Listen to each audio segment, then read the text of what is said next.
Now I'm going to go ahead and just start talking. Don't worry, you can play with the flowers. Don't worry, it's just fine. It won't distract me.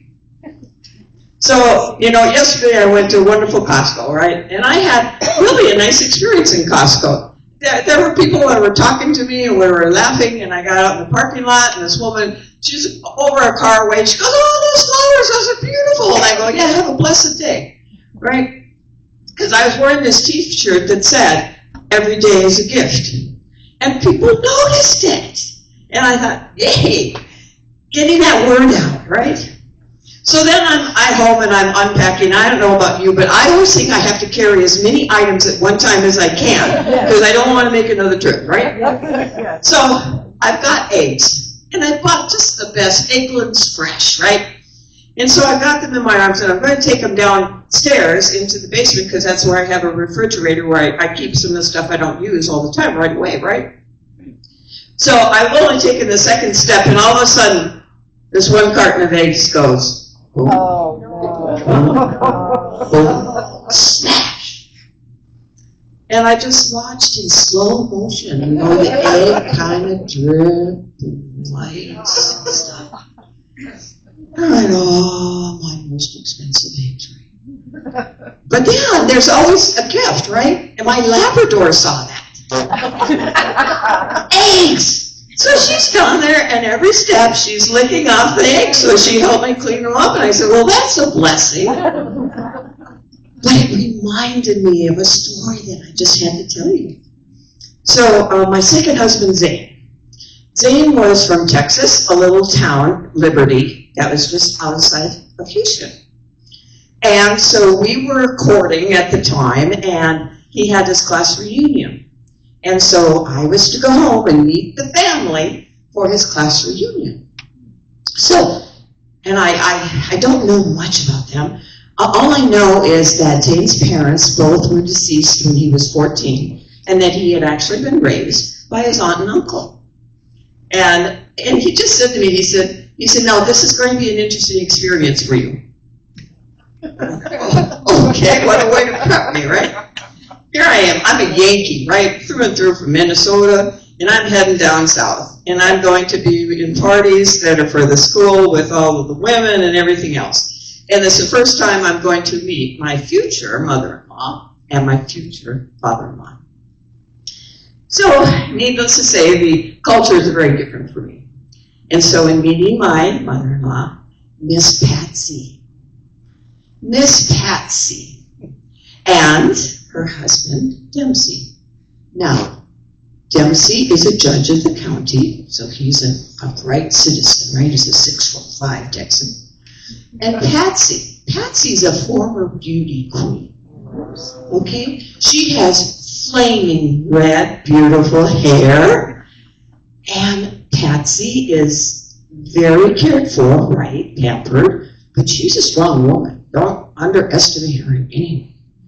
And then she has a maid, and then Zane tells me a story. He says, okay, he says, no, look, we're going to go to church on Sunday. He said, but we're probably not all going to go together.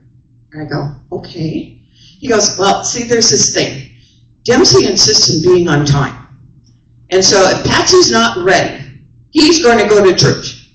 And I realize it's intentional, because Miss Patsy, wants to make an entrance. Right? She's just a little bit late, and she just comes in, and everyone greets Miss Patsy. So then I learned more about Patsy, and I learned that she decided she was going to be an actress, so she went to Hollywood. And so there she dated Clark Gable. And that's what I thought, right? The star, gone with the wind. And she goes, no. He didn't kiss very well, and his mustache really smelled funny. And she said, so I decided I'm going back to Texas. I'm going to get my big Texan. And that gives you a lot of insight to Patsy, right? So then I didn't realize that everything has a bit of drama. So she says, let's go to the grocery store, right? And I said, now, Colleen, we're going to go to the grocery store. We're going to pick up a few items, okay? And then we're going to come back, and we're going to have supper. And we're going to have chicken fixings for our supper. And so I thought, oh, Patty, okay, that would be good. I'm used to run to the grocery store, pick up stuff. Not in a small town of Liberty with Miss Patsy. Everyone is greeted. Everyone greets Miss Patsy. So it takes a bit longer, and she says, well, we're going to have chicken.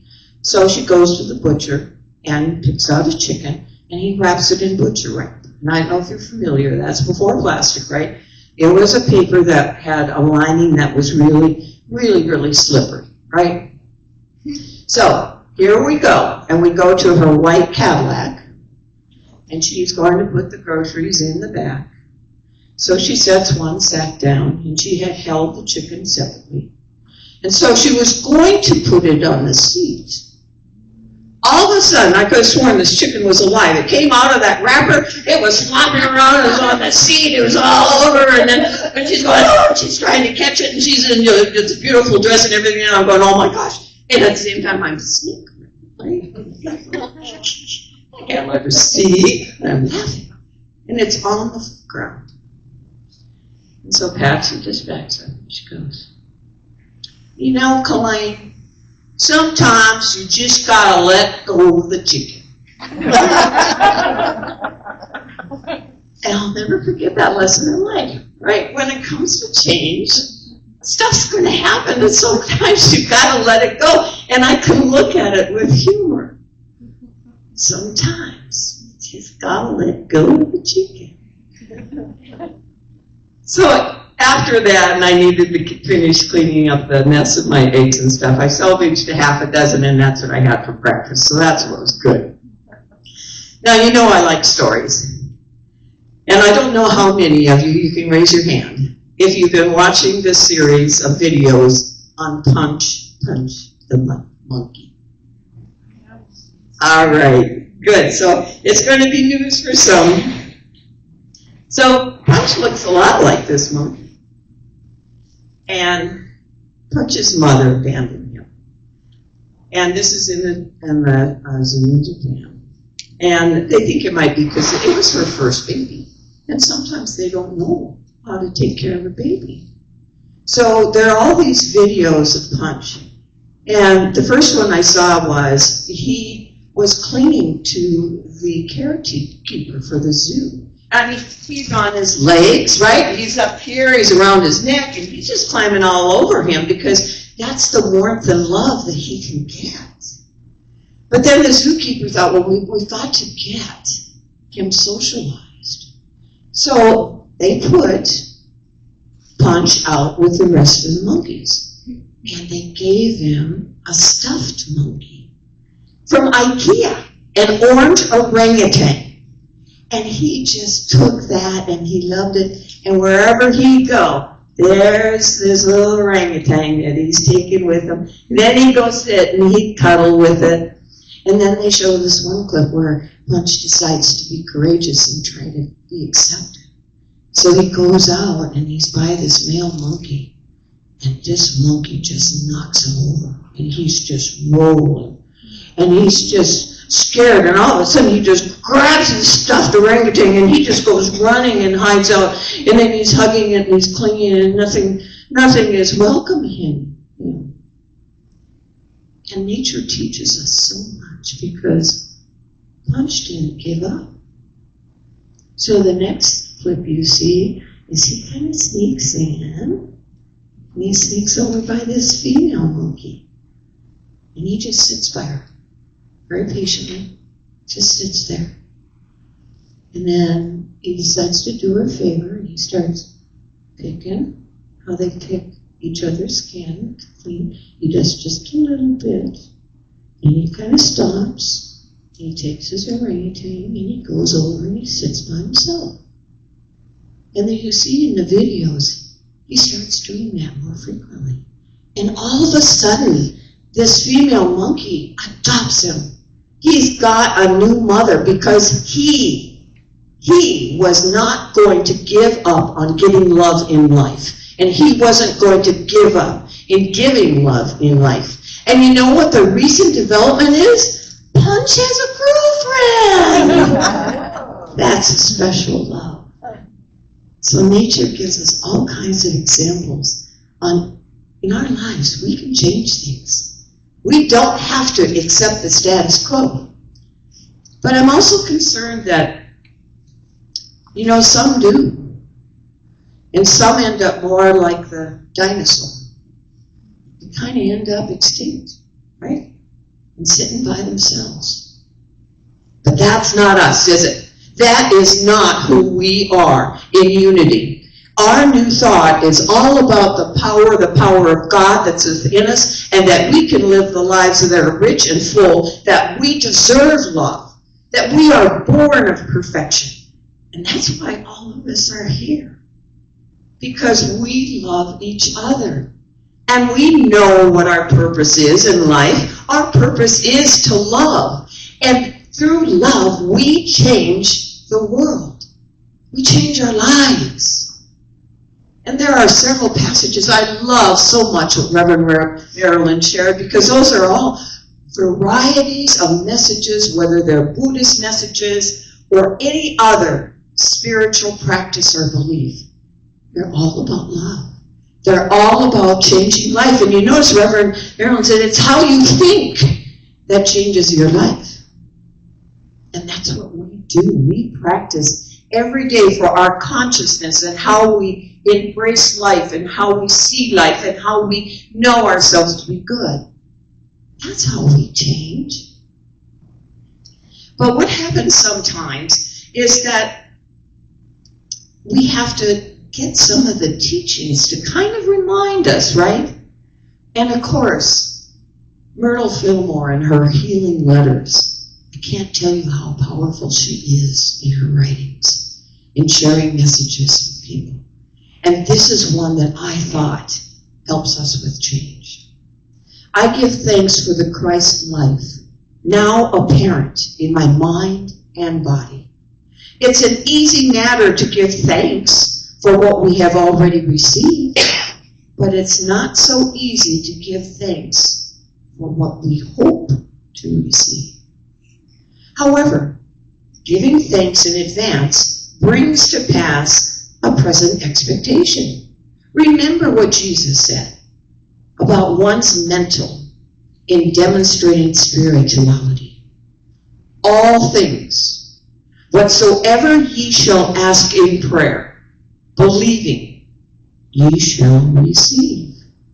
This may be rephrased in a wise way, as she says, pray believing that you have received, and you shall receive. And that's why we come together here. It's so great to have our opening prayers and just to send out that energy and that knowing of the perfection of love that we have. And it was so wonderful. God arranges everything, right? Because Reverend Marilyn had a reading from the Course of Miracles. And of course I do too. Because I found, sorry, Punch was sitting on my book. I found this book, Unity and A Course of Miracles. And it does a comparison of the messages and the similarities and the power of both of those teachings. So I chose this one. It says, only you can deprive yourself of anything. Do not oppose this realization, for it is truly the beginning of the dawn of light. Remember also that the denial of this simple fact takes many forms, and these you must learn to recognize. And you've got to oppose them steadfastly, without exception, because this is your crucial awakening. So don't let stuff creep in. Don't let the bad thinking creep in. Know that who you are, what you are, is of God. Now, the one thing, though, that I find creeps in once in a while is fear in my life. And I kind of go, I was afraid to start ministerial training. But thank goodness I have a wonderful coach in Reverend Marilyn. Because I was asking questions, do I deserve, can I be authentic enough? Am I real enough in the way that I live my life that I can stand here and share these wonderful messages with you? And the answer in our spirituality is, of course. Because we all are. We are all born with the equality and the power of God. So there's a nice passage that I read about fear that reminds me, get rid of it. Fear is the one of the most subtle and destructive errors that the carnal mind in man experiences. Fear is a paralyzer of mental action. It weakens both body and mind. And have you noticed that if you're afraid of something, you feel weak? Your body just kind of quivers. Fear takes over. Fear throws dust in our eyes and hides the mighty spiritual forces that are always with us. Blessed are those who deny ignorance and fear and affirm the presence in the power of spirit. The one and only remedy for the cross currents of fear is the restoration of the peace and harmony of life by love. By love and its combinations. Another way to say it. Fear. How to overcome it. Fear is the cast out by perfect love. Love overcomes. To know divine love is to be selfless, and to be selfless is to be without fear. And you notice how many great spiritual leaders are so selfless because it is their knowing that they are of God and have the power of God. So don't let fear creep in. Remember and love. Just like we loved in these songs. It was so great to look at each other and to smile and to see that spirit in each and every one of us here this morning. It's so contagious. And it's important to know that we can change our lives. And here, this comes also from that review of Unity in the Course of Miracles by Charles Fillmore. He says, know the oneness of the Creator. The oneness of the Creator and the creation is your wholeness, your sanity, and your limitless power. The limitless power is God's gift to you because it is what you are. If you disassociate your mind from it, you are perceiving the most powerful force in the universe as if it were weak. We can't look at God and spiritual teachings and think weakness. Because you do not believe, you become part of it. So believe and know and cherish the love that we share with each other this morning. For it's time to change. And when we change, we evolve. I love that word. That's one of the teachings I have in my classes. They said, don't you ever take on a church and then go change them. Everybody evolves. Bless and appreciate what is and evolve it. And with this, another reading from Charles. It's important to start the process of moving toward wholeness. This willingness opens us up to hearing the truth, our truth. Healing is a sign that you want to make whole. And that willingness opens your ears to the voice of the Holy Spirit, whose message is wholeness. He will enable you to go far beyond that healing. And you will undertake, you will, beside your small willingness to make whole, he will lay his own complete will and make you whole. So we cast out fear with love. And we know in our faith, in our hearts, that we make ourselves whole. And with that, I'm just going to close with the message. Nature teaches us so much. Remember Punch, and remember that no matter what life gives us, we've got the power to change it. That we deserve love, and that we are just a pot full of love.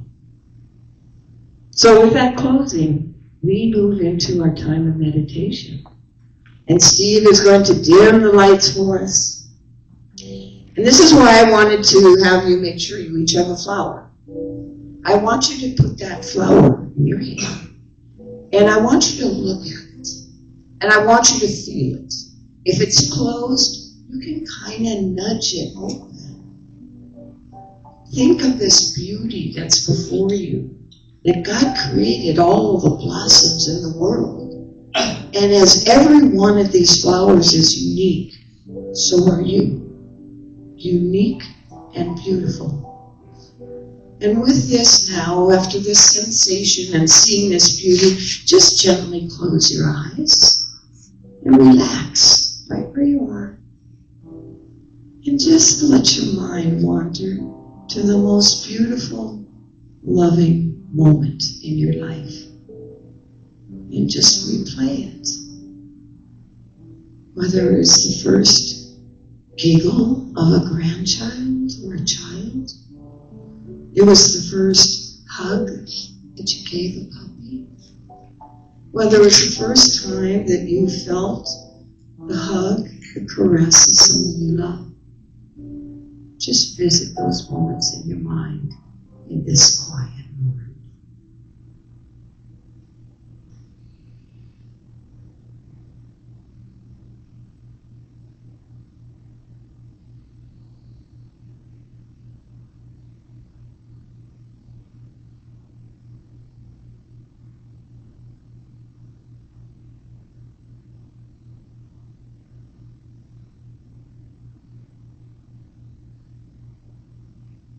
So, ever so deeply, take in one more deep breath.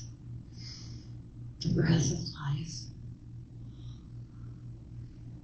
And gently open your eyes and return to this wonderful room where we bask in love.